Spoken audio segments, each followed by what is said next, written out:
Hello, everyone. Welcome to tonight's session. I to the computer. I don't know if it's streaming live. I had to reboot. Everything is very slow. And so let's start with the sound check. Let me know if you can hear me. I still can't get YouTube to open, but I have my software open. So I am not sure what is going on, but I'm hoping that this is at least working.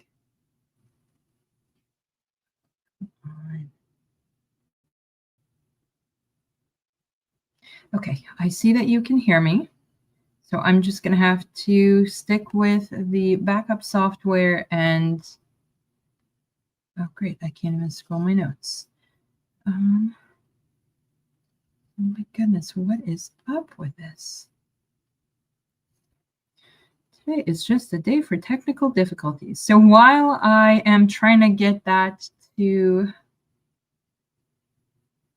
oh my goodness, that's going to be hard.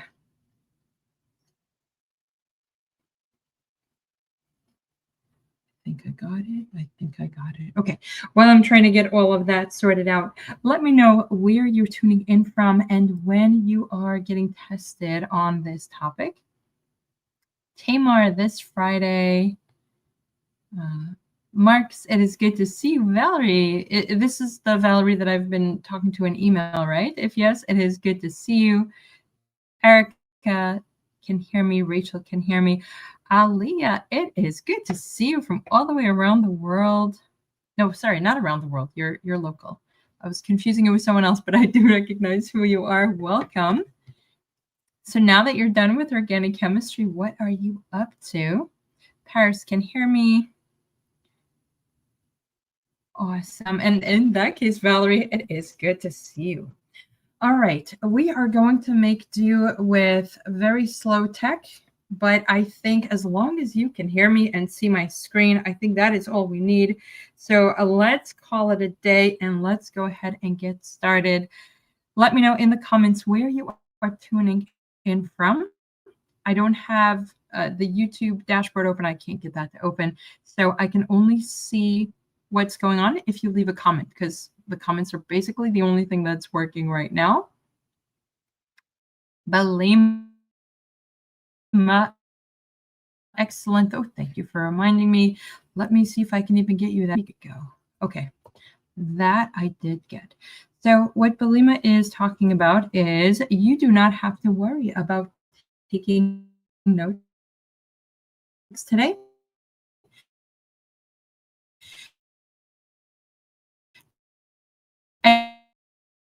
Anything that you see me drawing, I will save as a PDF and email to you.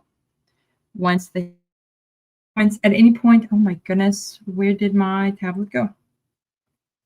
Something went wrong. I know something went wrong. You don't need to tell me that. I'm talking to the computer, not to you. I just got kicked out of my streaming software, of course.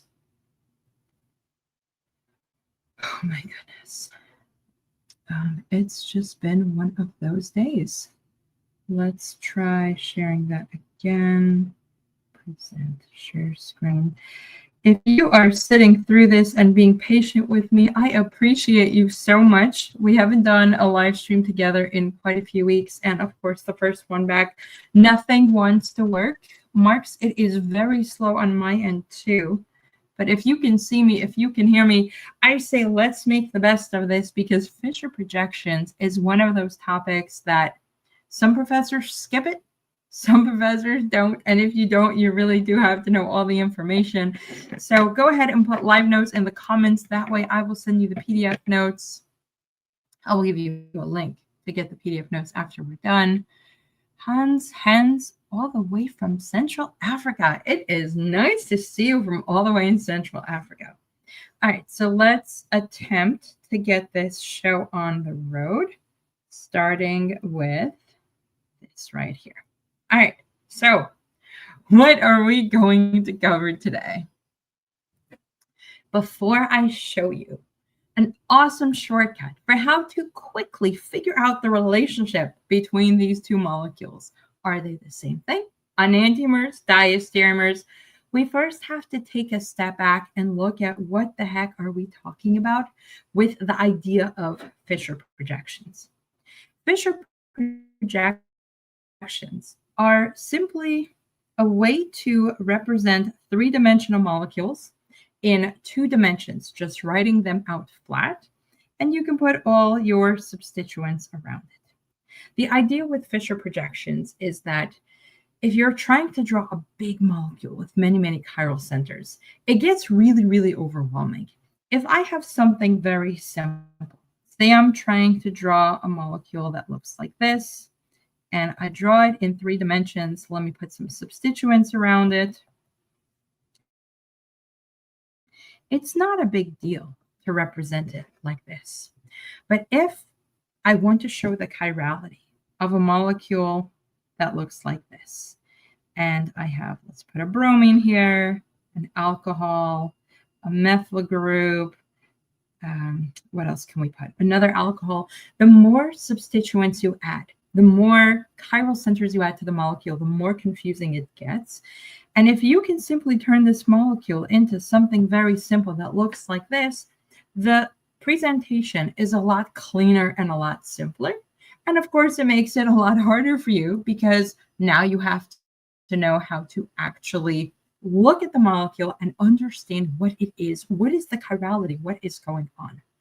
If you're just joining, welcome. Don't worry about copying everything down. Instead, just comment live notes, and I'll give you a link to get the PDF copy of everything that you see me drawing today. I'll email you after we finish tonight. Yes, even if you're watching the recording. So let's learn how to convert from a 3-dimensional molecule with all the dashes and wedges into the 2-dimensional Fischer projection. First, to show you what a Fischer projection actually is. If you look at this molecule, this is not just 2 lines. This is very, very specific. And to help us understand what we're looking at, we're going to enlist the help of Mr. Organic Chemistry. He's very happy to be joining us today. He's all formally dressed up, complete with a bow tie, and that bow tie is critical. That bow tie tells us that whatever is to the right and left of a Fischer projection, no matter how many chiral centers you have, are going to be coming out of the page. And so if I take this right here as my central carbon, to the right, we'll make this A, and to the left, we'll make that B. I have a bow tie. So let's make it a little more obvious that this is coming out like this. And that will be substituent B out of the page, substituent A also out of the page. And then the spine right there represents the up and down substituents. And these are going back into the page. So if we put X and Y, then here we have substituent X and Y.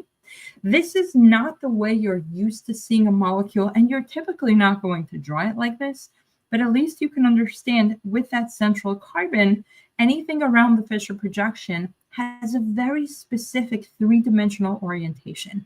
You can see what is going into the page, and you can see what is coming out of the page. If I have more than one chiral center, let's move this here so we can keep Mr. Organic Chemistry in view. If you have more than one chiral center, it's the same thing. So if I have something that looks like this, then we simply have a second bow tie. I should probably use a different color. So we have a second bow tie right over here.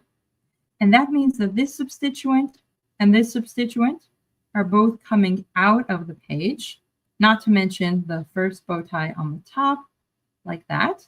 And then the spine is still going back. That means whatever is sitting at the top here and whatever is sitting at the bottom here is also going back and into the page. So let me see a thumbs up in the comments if you're with me so far on what the heck it is that we're looking at. What does this Fischer projection actually represent? And then, of course, we have to learn how to turn a 3-dimensional molecule into a Fischer projection. I am seeing the thumbs come in. Excellent. When we are going to turn a Fischer projection into a 3-dimensional molecule, or the other way around. There are quite a few different ways to do this. Professors will teach you different options. My goal for you today is to do the fastest, but also the most efficient method, because you do not have time for everything else. And so if we put substituents around here, A, B, C, and D, the way that I learned how to do this in class is option 1. Option 1 is mental gymnastics, where you imagine that the molecule you're looking at is a book. And this right here is a page in the book, and this right here is a page in the book, and you kind of take this page and you open it up. So you open up the book and make this molecule, don't worry if you're not following, because we're not going to stick with option 1. And you make the molecule look something like this. So when you open the book, D goes into the page, C goes into the page, but we took B and we dragged it all the way out here like this. We have A all the way over here like this. And now we can easily turn this into a Fischer projection that looks like that, where we have D, C, B, and A. If you followed along, I want a double thumbs up in the comments, because this right here, I went through it so quickly because I don't actually care for you to learn how to do this. This is not what is important. What we're basically doing here is taking the molecule, and then we're pretending it's a book. We're taking this thing and we're just opening it up. And there, that's your Fischer projection. Notice that this right here is going back into the page. Notice that this and this is now coming out at you. So this is going out of the page. This right here is your Fischer. You're up and down, you're right and left. You know what? I don't like that method. It is too confusing. It is too complicated, especially under pressure when you're doing this quickly on an exam. So if you are happy to cross out option 1 and go for a faster way, say yes in the comments, or just put an X in the comments, because I do not like option 1. Option 1 was mental gymnastics. Let's go ahead and look at option 2. Again, I'm teaching option 1 very quickly because I don't want you to do that. Option 2, I kind of showed you already. Option 2 is a model kit. So you take the model kit and you build whatever molecule you have. If your molecule has 2 chiral centers, you build it. Then you rotate and rotate and rotate and figure out exactly what you need. You line it up like a Fischer projection. So notice I have the stem right there. This, oh my goodness, my tablet just turned off. What is going on today? I have 2 devices logged in, so we just lost device number 2, but I can still keep talking to you. So that is good. We're going to give that a minute to turn back on. So let's talk more about the model kit. I guess I can teach this a little slower now. So if I have a molecule and I built it with a model kit, to draw the Fischer projection, I want to have the stem in the middle. I want the substituents that are going back to be facing away. So notice that this blue one is going back, this blue one is going back. That's the spine. They're going into the page. So I have them on the top and the bottom. So notice it's starting to look like Fischer. And then to the right and left, you have to make sure they're coming out at you. So this is the bow tie coming out at you. This is the bow tie coming out at you. And after you have taken your time to build the model kit, to rotate it, to represent it like this, you can then draw the Fischer projection exactly as you see it.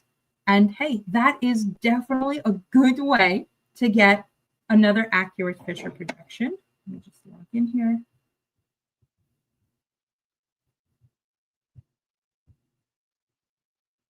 Yes, I know something went wrong. It's telling me something went wrong. If you liked option 2, if option 2 made sense, let me see a triple thumbs up in the comments.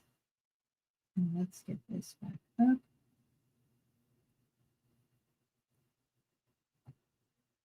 Oh, did I lose my notes too?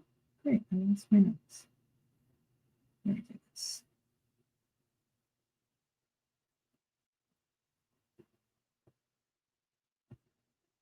There we go. I found my notes.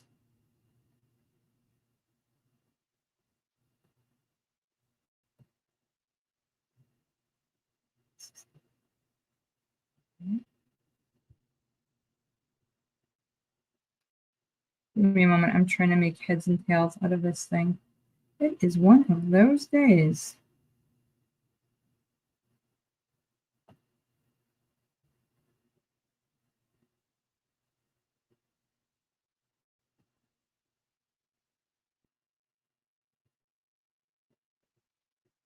Why does it not want to share my notes? I have my notes open. I'm looking at them.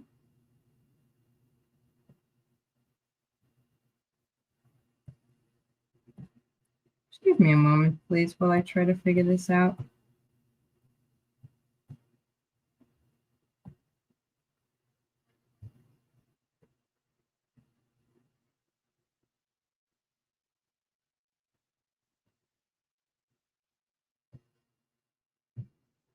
Oh my goodness. Hang on. Bear with me, please.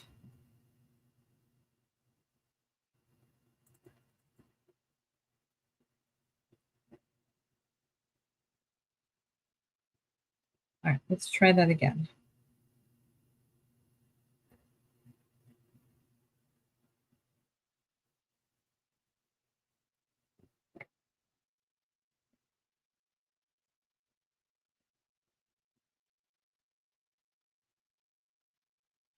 It's not responding.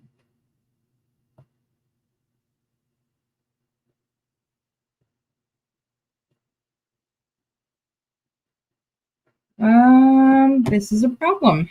Let's try that again. Let's try reconnecting my keyboard and seeing if it will respond. If you need a bathroom break, now is a good time for that, or a drink.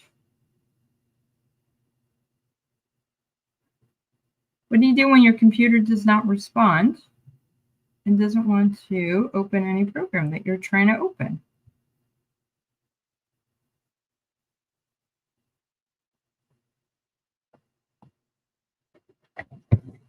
Let's get out of tablet mode and see if I can figure out what's going on here.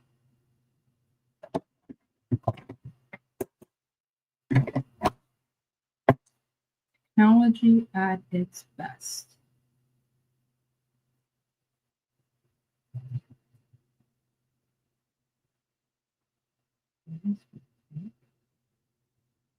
It's not working. Why is that not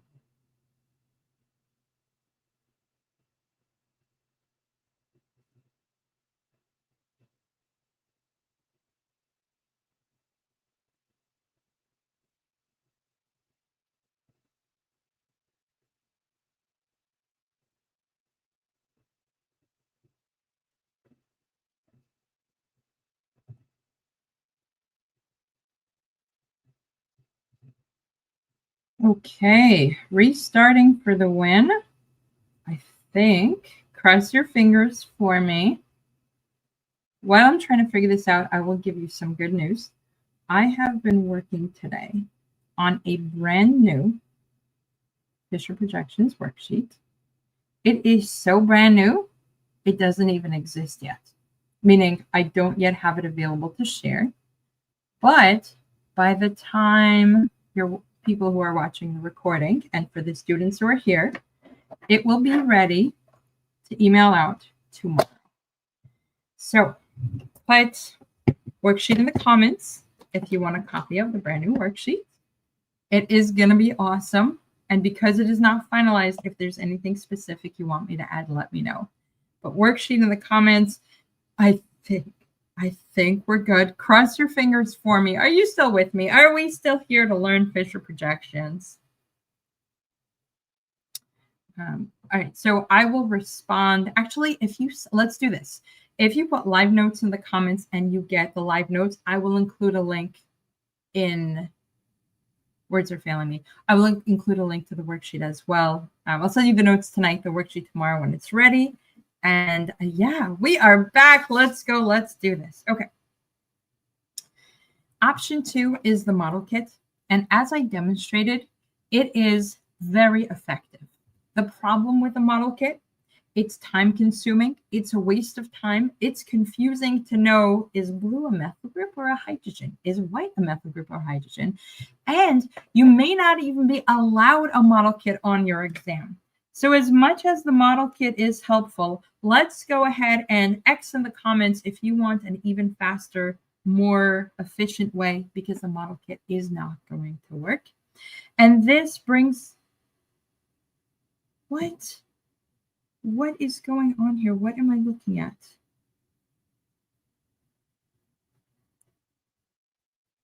Why did that just do? I have no idea what is going on today. So I am going to start a new one of this. Just give me a moment because this is not working.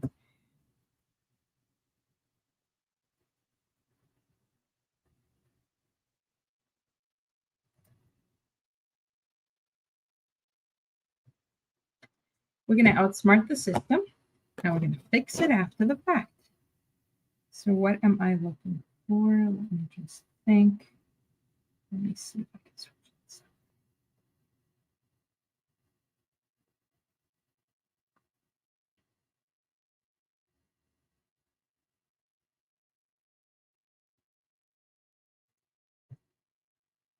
Okay, brand new page of notes. This is going to work, right? Oh, it's that kind of day. Are you still with me, guys? Despite the technical difficulties, let me know in the comments if you are still with me. I'm feeling fortunate that today's session is a harder topic because that means you're probably still here. Noelle is still here. Thank you, Noelle. I appreciate you very much. Here's what we're going to do with option 3. I am going to show you a way to do the 3-dimensional into 2-dimension. I'm going to show you how to look at it without a model kit, even though I'm holding one up. And this is the kind of method that will work even if you don't have that mental 3-dimensional ability. Because if you ask me, to this day, I still cannot go down in my basement and look up and say, that's the room that's above, because one floor goes this way, one floor goes that way, and my brain is not translating what I did when I turned down the staircase. And so when it comes to Fischer projections, you need to know it this quickly. And so here's what I want you to do. If we take that 3-dimensional molecule and we put the substituents on it, we'll call them A, B, C, and D. What I want you to imagine is that you are going to place your eye right here. So this is, let's try to draw an eyeball like that. That's your eyeball. These are your eyelashes. I know it looks like a bug. Here's what I want you to consider. So I have a random envelope on my desk. That is what I'm going to use to demonstrate. And I want you to imagine that this envelope is your paper and your molecule is drawn on the paper. And I want you to just look at the paper like this. So notice how I have the paper here, but I want you to pretend you're doing that. So I want you to take your face and kind of put it on the side of the screen and then ask yourself, if B is going into the page and C is coming out of the page, when you put your face on the side, which eye lines up with B and which eye lines up with C if your face is sideways, as if you're looking into that molecule? Thank you, Yasmin. After the technical difficulties today, it's good to see some support. I really appreciate that. Question. So the wedge and dash are always on the outside? No. This is going to be one of many, many different ways that you can represent a molecule. But if you can get the general idea, if you can understand what it is that I'm showing you, then it will make a lot more sense. And so as you're lining it up like this, I hope that you see that your left eye lines up with B. No, that's other left. Your right eye lines up with B and your left eye lines up with C. So again, you're turning your face to the side where I have that eye drawn. So that should really be a whole head like that. Some hair. And then your right eye goes with B, your left eye goes with C. This is not something you're going to do in a complicated way. This is not something you're going to waste time on. I just want you to see how you put your face on the side of this molecule. And the way that you're looking at it now is very simple. That's the top, that's the bottom, compared to where your eyes are. And so when you're drawing it out, A is at the top, D is at the bottom, furthest away from you, furthest away from you. B lines up with your right eye. So we put the B over here. C lines up with your left eye. And so you put the C over there. And that is your molecule. We did not need a model kit, and we definitely did not need any mental gymnastics. So it's kind of like deciphering Newman projections. Yes, same idea, because Newman projections is another three-dimensional thing that we kind of have to look at, hold it sideways, see what's on the right, see what's on the left. If this was a Newman projection, well, I would need more, I would need another group on it, but you can imagine that the circle is right there, and now we can do the same. Actually, this is exactly like looking at a Newman projection. Yeah. So this is how I get all my substituents on here. Now, you may get the molecule presented in a different way. Let's say you have your molecule drawn like this. Let's slide this down.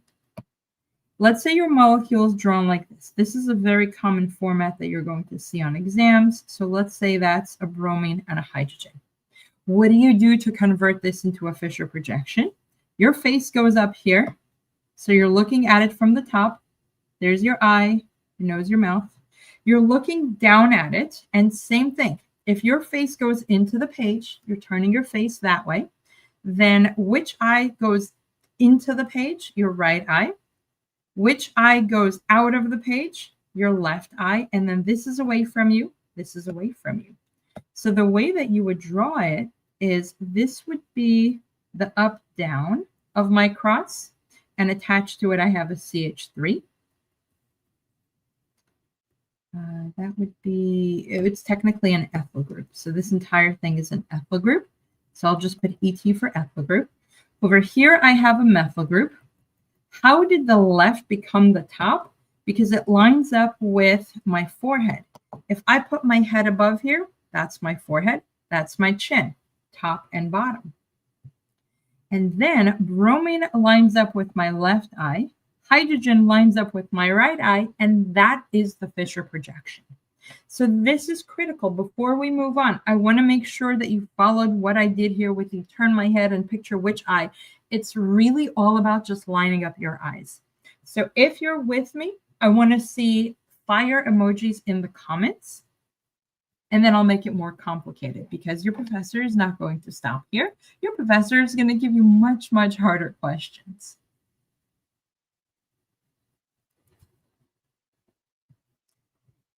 Let's look at one from the other side just to make sure, again, we're on the same page. Let's say I have a molecule that looks like this. And here we'll put an alcohol. Here we'll put a hydrogen.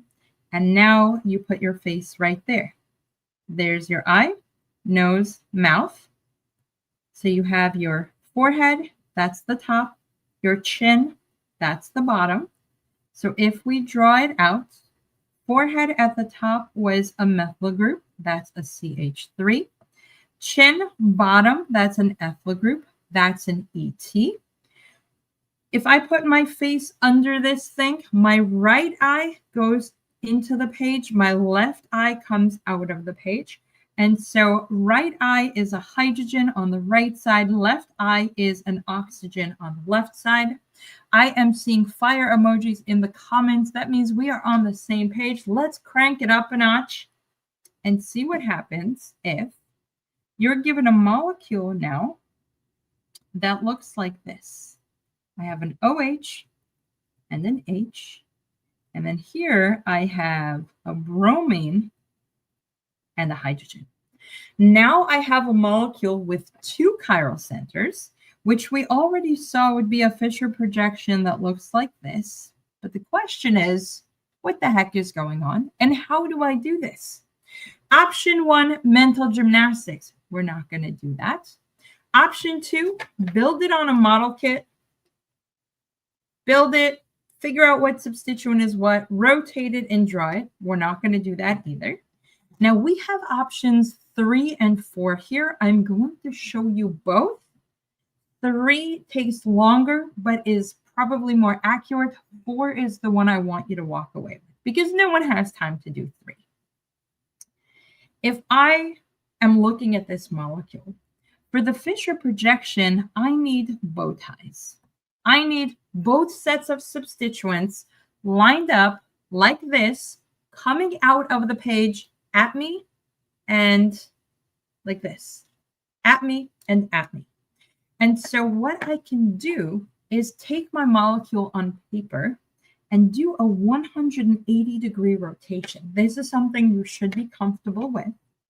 I'm going to do it with you slowly. If I rotate the lower half of the molecule, then the upper half does not change. I have an alcohol here.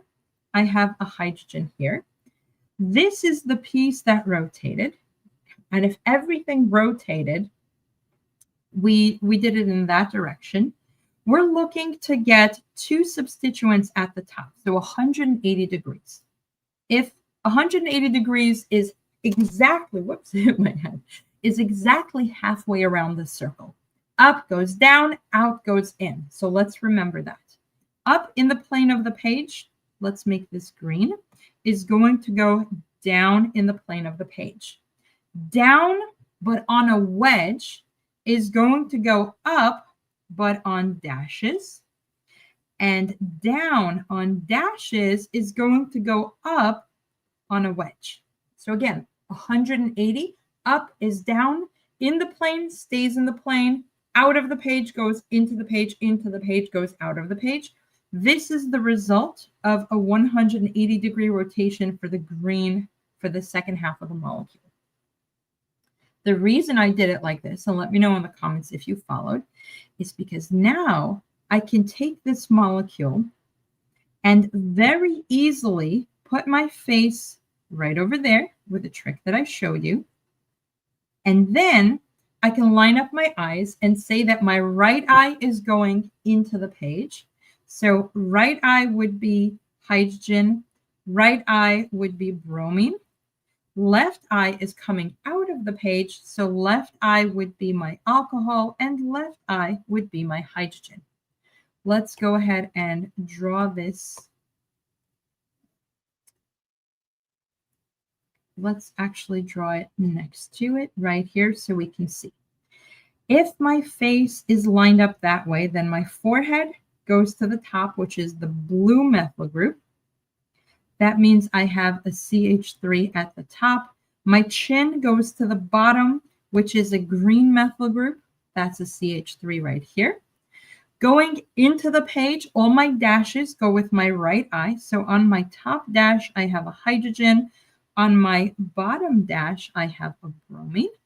Then on the left side, my eye that is coming out of the page, I have on the top an alcohol, and on the bottom, I have a hydrogen.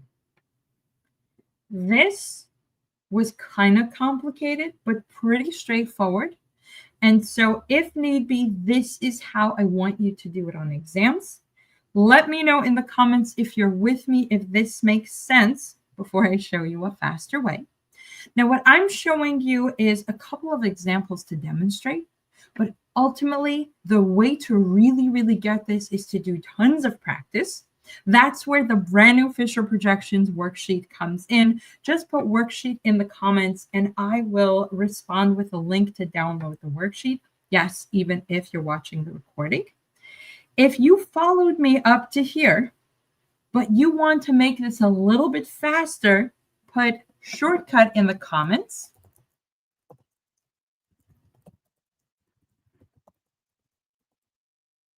Because if you got this right here, then the faster way is going to be just as doable for you. So here is what we want to do with the faster way.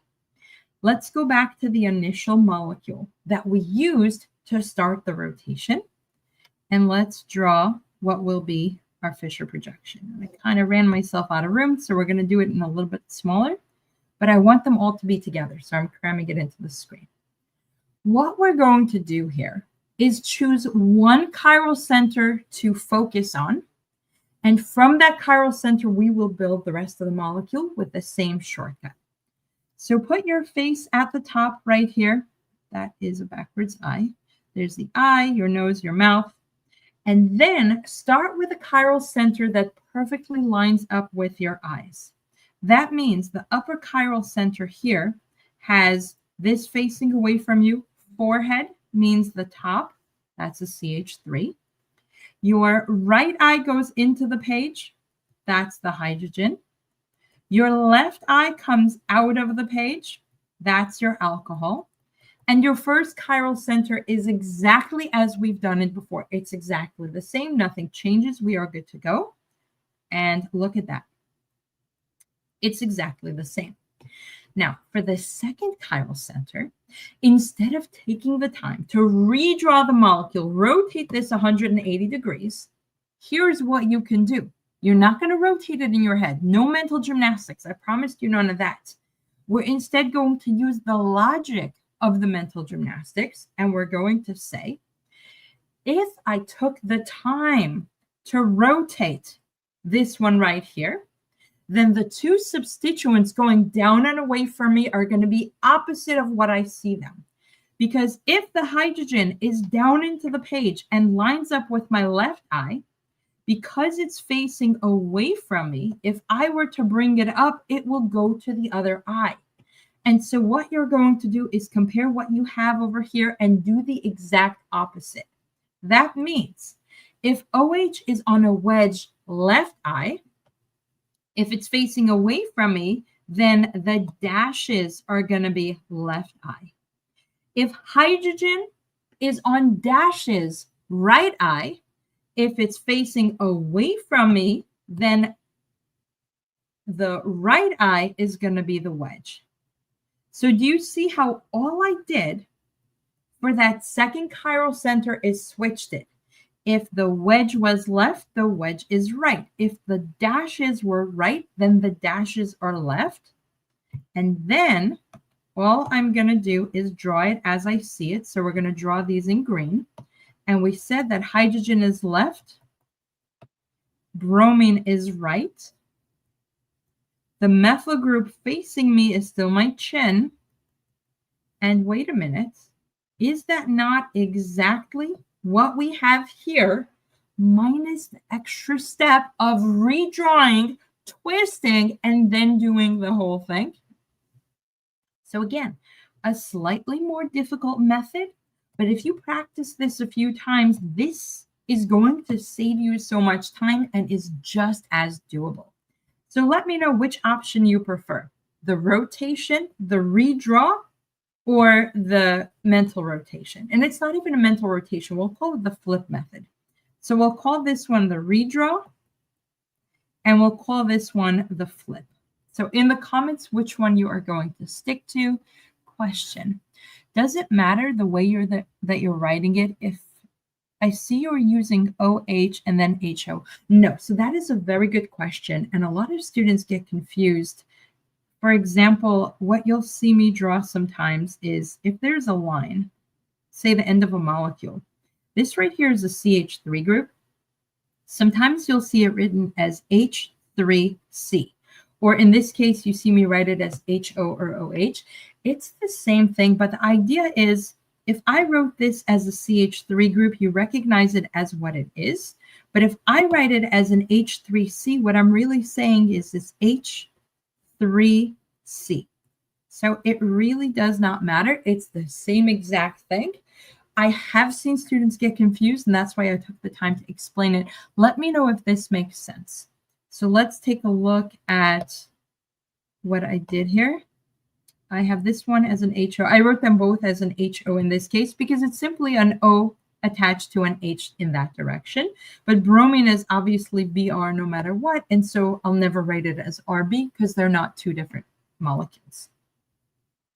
I am seeing flip method, flip method. I encourage you to try the flip method because with a little bit of practice, it is the faster and more straightforward way. Greetings from Germany. Hello from all the way around the world. All right, so we have our method for drawing it. If you want to turn it back into a three-dimensional molecule, that is very easy. Because all you're going to do when turning it back into 3 dimensions is say that if this is what I have, and I have A, B, C, and D, I could do whatever I want with it. If your professor specifically wants you to put it onto something that looks like this, then you can use that eye trick again and say, if my face is over here and this is my eye, forehead, that's the top, chin is the one all the way away from me, that's the bottom, so that'll be C. And then where do my eyes go?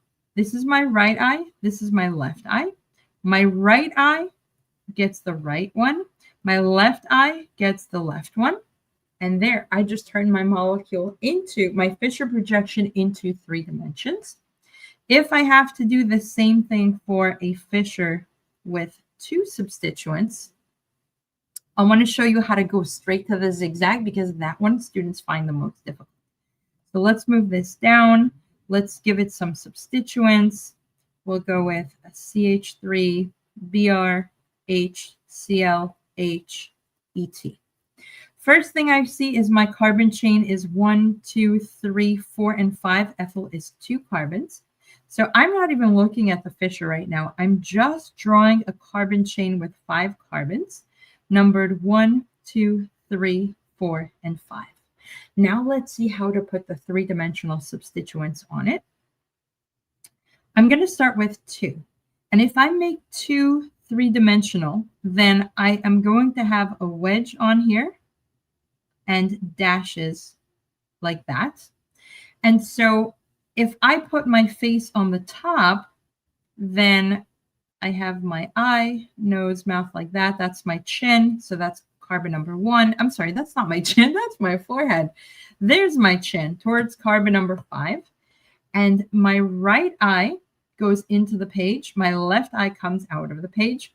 Right is a bromine and left is a hydrogen.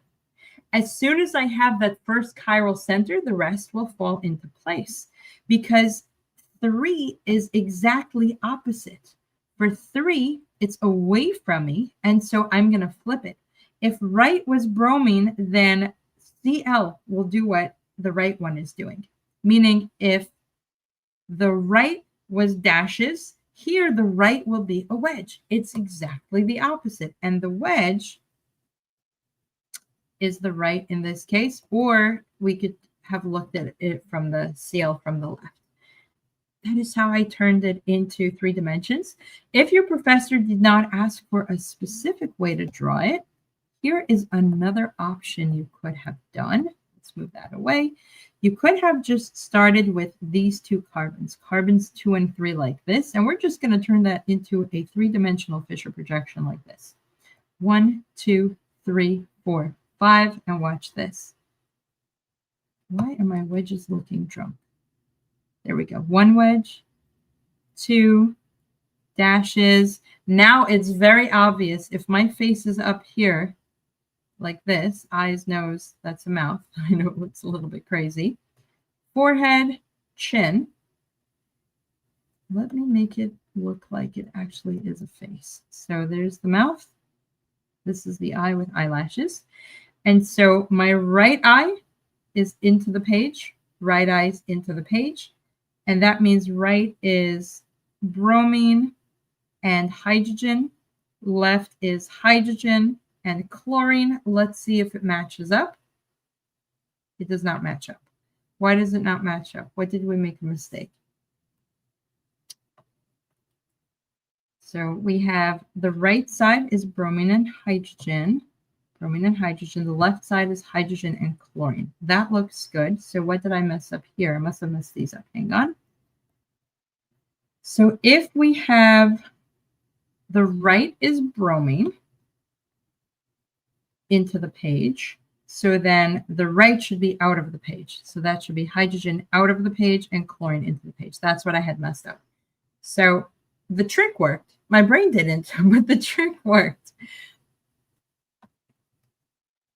All right, let's see. I went very fast, so maybe we should do another one slower first.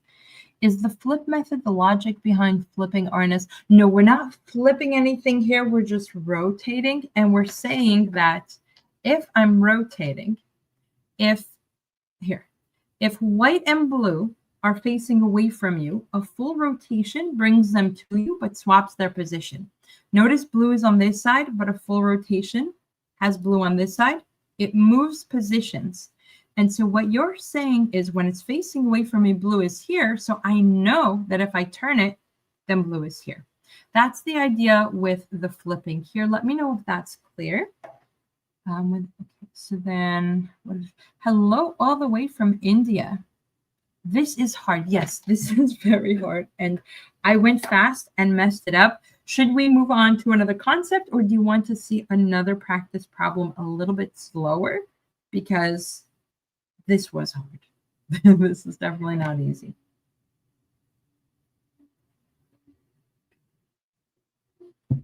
Noelle is on fire. Let's do this. Noelle says another concept. And of course, you can always rewatch this and do lots of practice with the worksheet as well. So, oh, I see the next comment, another practice problem. How about we do a different kind of practice problem? And that way you get to cover all the different things. Stereochemistry, which is what had just come up in the last question. So let's take a look at how to find stereochemistry on Fischer projections. I am horrified that the way some professors have taught stereochemistry is you take the Fischer projection, you turn it into 3 dimensions, and then you find RNS. I'm sorry, that's a lot of extra work, and we are not going to do that. So let's do a quick review for stereochemistry. Step 1, you want to rank your substituents. Hopefully, let me know in the comments if you are comfortable with stereochemistry in general, and that way I'll know if we could jump ahead to Fischer. Step number 2, you're going to ensure that number 4 is in the back. We are going to trace an arc from 1 to 2 to 3. We are going to rank substituents, get number 4 in the back, trace an arc. I feel like I missed a step, but this looks like what we have to do. So let's go for it. If the top of the arc goes towards the right, that is R. If it does not go to the right, it is not R. It is S. Stephanie, you covered Fischer projections before stereochemistry? That is bizarre. But hey, you get a quick preview here, so let's go for it. Let's do a molecule first with 3 dimensions, just to review. Let's say I have hydrogen, methyl, bromine, and alcohol. We're going to rank using the Kohn-Ingold-Prelog system. This is where it helps to have the periodic table memorized, but these specific atoms, H, C, N, O, F, Cl, Br, I, sulfur, phosphorus.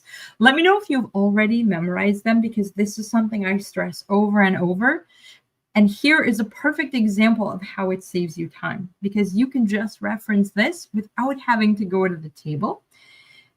But we're going to make this even easier. As I teach in my stereochemistry videos, hydrogen is always going to be number 4. We don't even have to worry about it.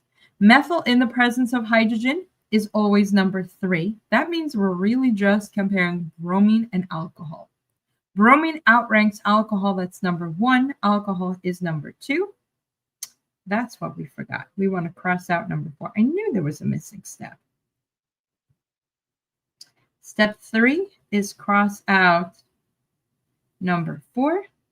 And step 4 is to trace an arc from 1 to 2 to 3. And that would go in this direction. Top of the arc goes not to the right, so it is not R, meaning it is S. And this is how we solve 3-dimensional stereochemistry. Erica, you are very welcome. Do you know the finger method? I don't. I like to keep things very simple. No model kits, no mental gymnastics, as you saw from today, and no like right-hand rule in physics. That's all confusing. I like to keep things on paper as much as possible because it makes it easier if you don't have those mental gymnastics. We are going to take the same rules and apply them towards a Fischer projection. And Stephanie, if you haven't covered this yet, I recommend, whoops, why did it go there? I recommend just kind of taking this all with a grain of salt. And instead of trying to learn it, just think, do I kind of follow what's going on here? Then when you get to this when you get to stereochemistry, it's going to be so much easier for you. So what we're looking at with a Fischer projection is if I have a molecule, and let's do this one right here. So we'll put a carboxylic acid.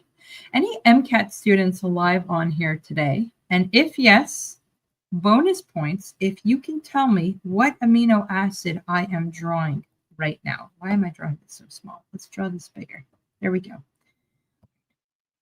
If I want to find the stereochemistry of this amino acid, I'm just redrawing everything in bigger, then I will have to rank again with the Conival-Prelog system, but let's use the shortcuts. Hydrogen is always number 4. Methyl in the presence of hydrogen, always number 3. Now I'm just comparing carbon to nitrogen. Carbon is lower than everything except hydrogen. So nitrogen beats it for priority 1, and carbon with the carbonyl is number 2. Now, I did not compare carbon to carbon as you would in stereochemistry because the trick, methyl in the presence of hydrogen, is always number 3. Saved me that step. But if you didn't know that trick, then you're looking at carbon compared to carbon. This carbon has an oxygen. This carbon has a hydrogen. Oxygen beats hydrogen, and that means the carbonyl is higher priority. So that's another way to do that. I am seeing 2 guesses starting with an A, and you're both correct about the A for which amino acid this is. The trick here is it's the second smallest amino acid. Glycine has the hydrogen. That's a chiral. What is the next smallest group? It's the first letter of the alphabet because it is the first smallest amino acid. Hint, it starts with an A. All right, so now here's the problem. If I remember that a Fischer projection, like Mr. Organic Chemistry, has the bow tie, then this right here is coming out. And so I ranked my substituents, but number 4 is not in the back. The back would be the spine. Number 4 has to be the top and the bottom. Alanine. Yes, this is alanine. Absolutely correct. Number 4 is the spine, the top and the bottom. And so I need to get number 4 either to the top or the bottom. This is where the swap method comes in handy. Absolutely correct. As I teach in the stereochemistry videos, we are not going to swap the entire group. It's too messy. We're just going to perform an even number of swaps where the numbers get swapped. The first swap is putting number 4 in the back. In this case, I'm going to put it down. That means I bring 3 here and 4 here, 1 swap. I need an even number of swap because then I get the enantiomer of the enantiomer, which is the same thing. And that means I could swap anything else as long as I don't touch number 4 again. And so I'm going to choose to swap 2 and 3. So that's 3 and 2. That's an even number of swaps. That means it's the same as what I started with. Now I have number 4 in the back. I can go ahead and cross out number 4. Let's cross the number itself, not the group. Trace an arc from 1 to 2 to 3. Top of the arc goes to the left, and this is L. I'm sorry. Oops. This is S. For my MCAT students, I was going to ask you if this is D or L. Kind of slipped over there. The trick is put your carboxy at the top, substituent at the bottom. Hydrogen and nitrogen go on the straight. And if your nitrogen is on the left, it is L. If it is on the right, it is D. So fun fact there about your D and L amino acids. This is L-alanine. Or S-alanine, because that is what we're looking at here. Are you with me on how to find R and S when we have it in a Fischer projection? Because if yes, let's try a bigger problem. The same approach works when I have more than one chiral center. So if I have CH3, Br, H, I don't know why I keep going to the bromine and the OH today, but that's the groups we're looking at. We have to look at each chiral center individually. Questions. Is this something you cover in chemistry in high school? I have no idea. I did not even know organic chemistry existed in high school. I only learned about it in college. So if you're covering Orgo in high school, you'll have to find out. I don't know. Asia, that's for you. Can you explain the flipping of subs again? So one of the videos I gave you for homework was to review the swap method. And if that is something that you're not comfortable with, make sure you go and review that. If you put live notes in the comments, I will send you not only the notes, but also any resources mentioned today, including the homework. And that way you can review the swap method. But the gist of it, because I don't want to leave you completely hanging, is what I do. One set of swaps, enantiomer, second set of swaps, the same thing. So let's start with the top chiral center and rank our substituents, keeping in mind that this entire group is a substituent for this carbon right here. Let me see if I can isolate this and kind of move it down, give us a little bit more space in the middle. There we go. For the upper chiral center, let's start with the obvious. I have a hydrogen, that is number 4. I have a methyl group. Methyl in the presence of hydrogen is always number 3. I have a bromine, which outranks, let's light blue, so let's make this one purple. Bromine outranks the purple carbon, so that will be number 1, and the purple carbon is number 2. So I'm just going to put it 2 close to here because I want to keep the bottom half clean for the second evaluation. I did this fast because I know that methyl in the presence of hydrogen is 3. But if you did not know that, if you had a longer molecule, a longer chain, what you do is you look at carbon and carbon, both coming out of this carbon right here.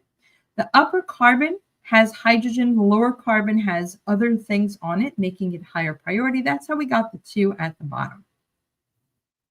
Let's keep this red so our colors are not all over the place.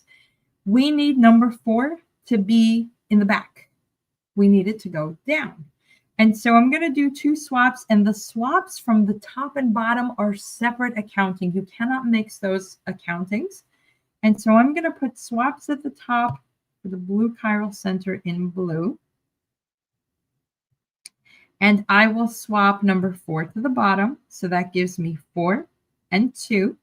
Then I'll swap the other 2 just to keep it clean. And I'll put a 1 here and a 3 here. That is 2 swaps. It is even. I am good to go. Let's cross out number 4. Trace an arc from 1 to 2 to 3. And the top chiral center is S. Now let's move down to the bottom and do the same thing. What do I have? Hydrogen is always number 4. Methyl in the presence of hydrogen is 3. Or I could see that this is a carbon with hydrogen on it, but this is a carbon that I'm comparing to with a bromine, higher priority. So that means that oxygen is 1, carbon with stuff on it is 2. And once again, hydrogen has to go to the bottom. So let's do, not hydrogen, number 4. Hydrogen happens to be number 4. So let's do swaps. And the swaps here are going to be, let's do a different color. We will put 4 to the bottom. So that'll be 4 and 3, 1 swap. 2 and 1. That's the second swap, making it even. Now I can cross out number 4, trace an arc from 1 to 2 to 3, and the bottom chiral center is also S. I know that was very involved. I promise you, this is faster than redrawing into 3 dimensions and definitely less confusing than a model kit. Rachel, for you.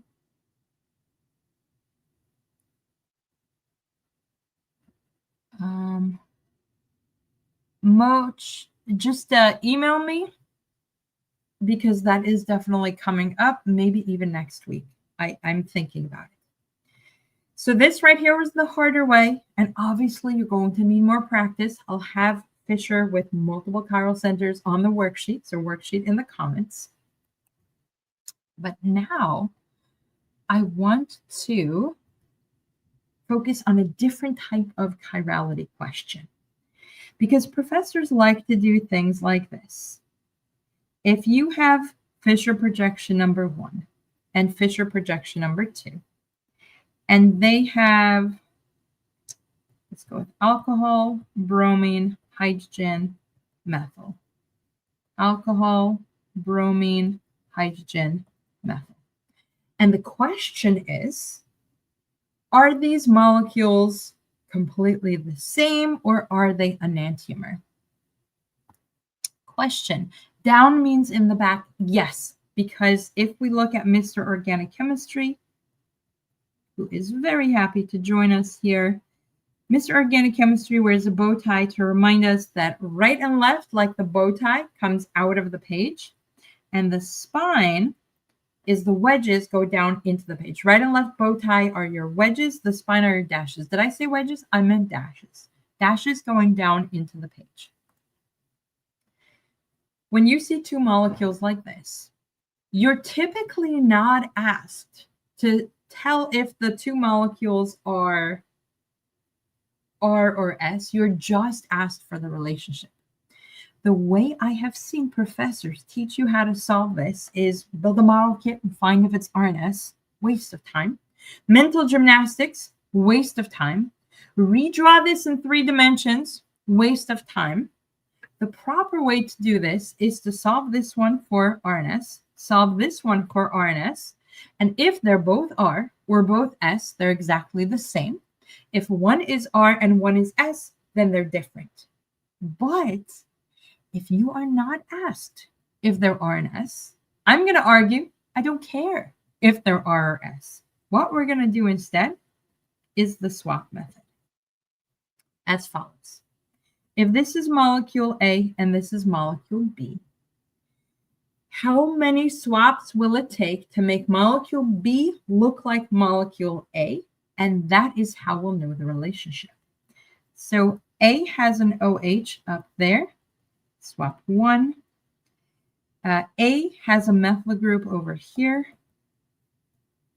that's swap 2. And we have OH, methyl group, hydrogen on the bottom. There we go. Hydrogen, bromine, swap 3. I had to do an odd number of swaps to see B look like A. And if an odd number of swaps is how many swaps it took to make one molecule look like the other, odd is enantiomer. And I don't know, nor do I care if these molecules are R or S, because the swap method is the way to do it. Let me show you another one. Actually, another tricky one.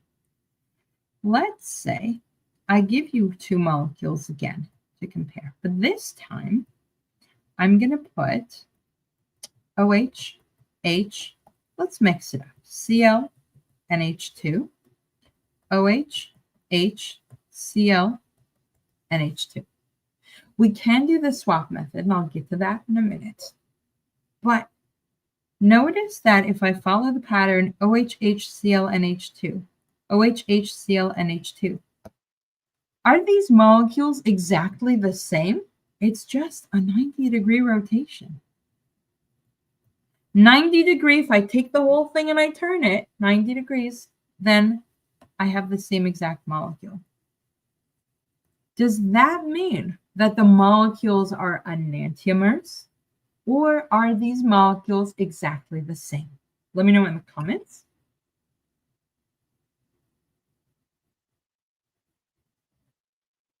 If you don't know, just put IDKY for I don't know yet.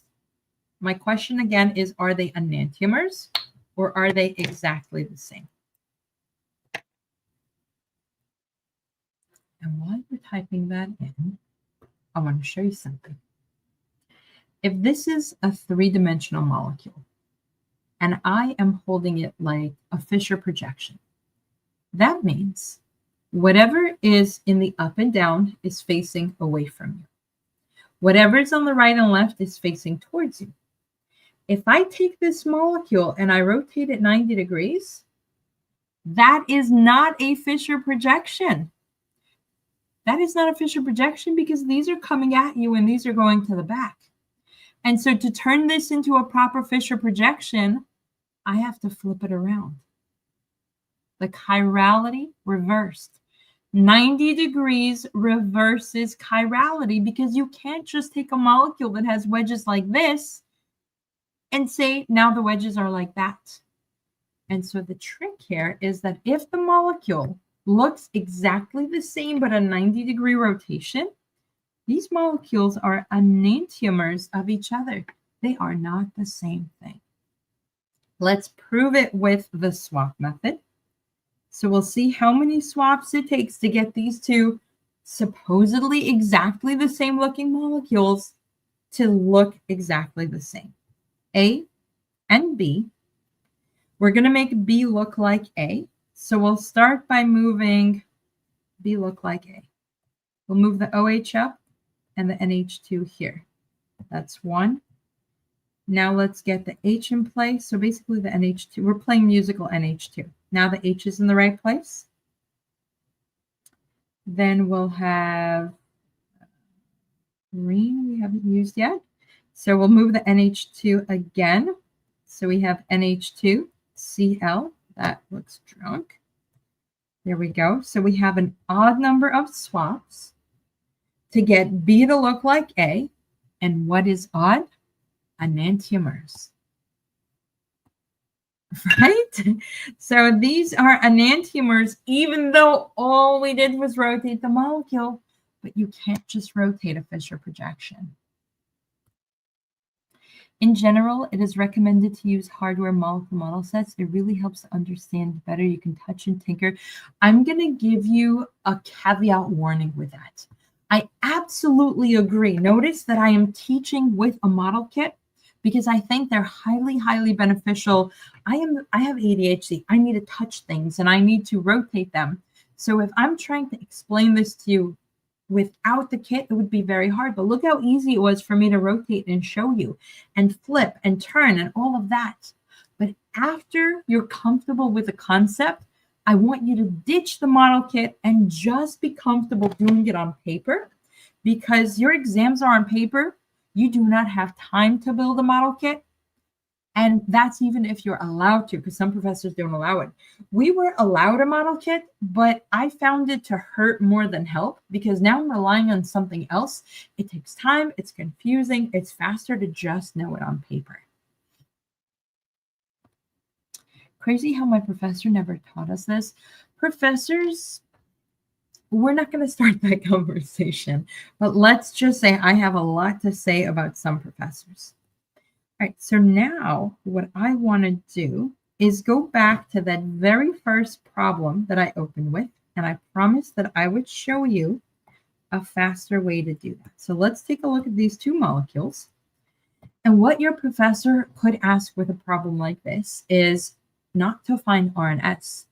Your professor is going to ask something like, what is the relationship? Are they the same? Are they enantiomers or diastereomers? And so option one is to find R and S, which over here is going to be a lot of work. Option two, we're going to do swaps at the top. We're going to do swaps at the bottom. They don't connect. Swaps at the top have nothing to do with the bottom. And we're going to see how many swaps it takes to make molecule B look like molecule A. So molecule B has the methyl group in the same place. That works. OH has to switch. So H and OH for the top, I did one swap. That was an odd number. They look exactly the same. The top chiral center, these are mirrors of each other, mirror images, opposites. Now let's look at the bottom. I have a bromine on the left, so let's get the bromine there. That's one swap. I have, what color do I want to use here? Green. So the reason I'm doing this in color, just by the way, I have ADHD. Can you imagine the entire session like this? I don't know about you, but me teaching it, I know this information, I would not be able to follow. And so I try to do everything in color where if you're not able to fully focus on, because there's so much going on, at least you have just the colors that follow. You know exactly what is where based on the colors. And once we get into mechanisms, I will try to do the arrows and the electrons with the same colors as well. Erica, yeah, we need color, right? Hello, Tim. It is good to see you. All right, so we have one swap putting the bromine on the left. The next swap we'll do is going to put the methyl at the bottom. And that has everything lined up. This is an even number of swaps. That means that these two are the same. If the top of the molecule is opposite and the bottom of the molecule is the same, that means one chiral center is different, one chiral center is the same. That makes these two molecules diastereomers, where di-stereo, two types of stereo, some the same, some different. That is the relationship between them. We didn't find any R's, we didn't find any S's, and we didn't care about any R's or S's. What do you think? Swap method or finding RNS, or worse, turning it into 3 dimensions, then finding RNS, and then finding the relationship? I kind of know your answer, but let me know in the comments. Eric's question. So 90 degrees is always enantiomers if everything else is the same. So let's go back to this one right here. If they look exactly the same, but all it is a 90-degree turn, then yes, they are absolutely enantiomers. I know we covered a lot today, and it is a lot to process. Don't worry, I've got you covered. Put live notes in the comments for a copy of everything that I wrote today so you can follow along. Yes, even if you're watching the recording, and put worksheet in the comments for even more practice with my brand new Fischer practice worksheet. Lots of problems related to what we did today so that you can really get comfortable with all the different tricks. If tonight's session made Fischer projections finally click, yes, you're still going to need to review and practice. But if it finally made sense, I want you to imagine having this level of clarity where everything just clicks for every topic in Organic Chemistry 1 and 2. That's exactly what you get with my Organic Chemistry study hall. It's over 100 full-length sessions, beginner to advanced, Orgo 1 to Orgo 2. Step-by-step solutions, video solutions for all of my practice quizzes, all of my brand new worksheets, and we're slowly doing live solve with me sessions to work through the worksheets together. And of course, the ability to get help. So you're not doing this alone. There's a supportive community, and you have help from myself and my TAs every single day. When I took Organic Chemistry the first time, I was failing because I was lost, I was overwhelmed, and I was trying to do it alone. So I don't want you to have to do that. If you want this kind of help and you're tired of doing this alone, just go to layerforsci.com/join, and I'd love to have you there. Of course, it helps if I have the right link. There we go. layerforsci.com/join, and that's where you'll find details and be able to sign up. All right, I'll stay for a couple of minutes of Q&A, and then for anything else, YouTube keeps me connected for about 10 minutes. With today's technical issues, I don't know exactly what to expect, but I'll hang out in the chat for a couple of minutes after logging off to answer questions, but I'll start with the questions here first. The live notes comment is, the live notes link is right there. For the worksheet, it is so brand new, I don't have it linked up on like when you sign up and you get the stuff automatically sent to you. I don't have all that linked up yet. And the way I'm feeling right now, I'm probably not going to finish it today. I am exhausted. It's been a long day. But I'll have it to you by tomorrow midday. So if you sign up for the live notes, then tomorrow I will follow up. Just anyone who puts their email in for the live notes, I'll also send you the worksheet. Okay, questions. Oh, Sanjana, I just realized who you are. You're the student I was emailing, right? I tried to email you. I don't think you got my last email, but I just realized who you are. Can you do RNS in a molecule? Erica, I don't understand your question. Do you mean RNS for a Fischer projection or RNS in general for stereochemistry? Because I do cover stereochemistry in detail everywhere. YouTube, study hall, worksheets, quizzes. It's one of my favorite topics. Noel, and I'll also post this to the study hall. Since you're a member, you'll get access to it there. And then sometime this week, I'm probably going to put a poll in the study hall to see which Solve With Me worksheet students want to do. And I'm thinking it'll probably be this new Fischer, or I don't remember if I have the substitution elimination solved yet. So that's another one that I'm going to put as an option. And you get to vote, and then you get to join me live for the session. You are very welcome. Can we do Diels Alder reaction? That is a fun topic. I don't know how many students are doing Diels Alder. Why don't you do this? Email me and let me see what I'm going to put on, because sometimes I'll do a poll, but this is a topic that my study hall members were asking about. So that's why I just decided to do this last night. That's how quickly this was planned. And then all the technical difficulties today, I had nothing to do with those. I don't know what was going on. Like nothing wanted to work today, but I appreciate that you guys stuck around because I think we turned out to have quite a good session after that. Can you answer this, please? So the top is an enantiomer because it has one swap. The bottom is a diastereomer. Oh, no, be very careful. So an enantiomer or a diastereomer refers to the entire molecule.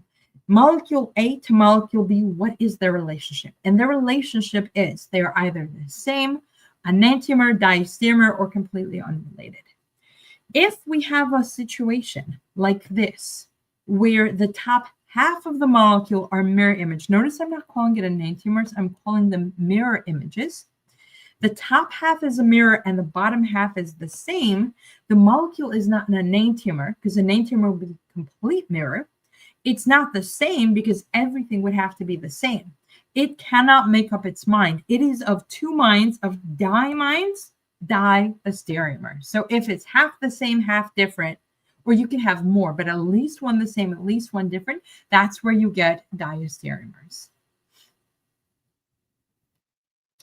No, well, that's actually what I think is going to come up next. I think enough students are on that. So, but I'll post about this more. All right, guys, I am mentally fading. So let's do this. I'm going to log off, get the notes together for you. I'll email that to you within like half an hour or so. I'll hang out in the chat as I'm setting up the notes and everything. So any other questions you have, type them in. Worksheet will go out tomorrow and we'll potentially solve this live very soon. So keep an eye, study hall members, keep an eye on the group for that as well. Thank you everyone for bearing with me through all these technical difficulties. I love this topic. So I'm so glad that I did not have to cancel today because everything was just not working.